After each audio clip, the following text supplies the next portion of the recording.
मनाड़ो भरिसां हादसे में ज़ख़्मी थियल गभरू कराची जे ख़ानगी इस्पताल में ज़ख़्मनि जी सट न सहंदे फ़ौत थी वियो आहे। मनाड़ो खां अमजद अली भट्टी जी उमाणियल ख़बर मूजिबि ॿ ॾींहं अॻु गौसिया पेट्रोल पंप वटि ॿिनि मोटरसाइकिलनि में आम्हो साम्हूं ज़ोरदार टक्कर थी पियो, जंहिंजे नतीजे में 8 क्लास जो शागिर्द असद अली जट सख़्त ज़ख़्मी थी पियो।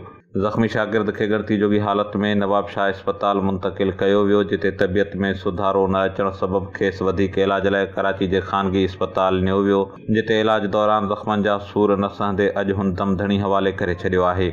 फ़ौती शागिर्द जो लाश ज़रूरी कार्रवाई खां पोइ एम्बुलेंस वसीले कराची खां ॻोठ हाजी मोहम्मद अनवर जट में आंदो वियो। संदसि लाश घर पहुचण ते वारसनि में कोहराम मची वियो ऐं इलाइक़े में पिणु ॾुख जी लहर छाइजी वई आहे। इंतहाई ॾुख ईंदड़ ख़बर आहे मनाड़ो खां, जिते ॿ ॾींहं अॻु गौसिया पेट्रोल पंप वटि ॿिनि मोटरसाइकिलनि में आम्हो साम्हूं ज़ोरदार टक्कर थी पियो, जंहिंजे नतीजे में ज़ख़्मी थियल 8 क्लास जो शागिर्द असद अली जट कराची जे इस्पताल में ज़ख़्मनि जा सूर न सहंदे फ़ौत थी वियो आहे। फ़ौती शागिर्द जो लाश एम्बुलेंस वसीले कराची खां ॻोठ हाजी मोहम्मद अनवर जट आंदो वियो। संदसि लाश पहुचण ते घर में कोहराम मची वियो ऐं ॻोठ में पिणु ॾुख जी लहर छाइजी वई आहे।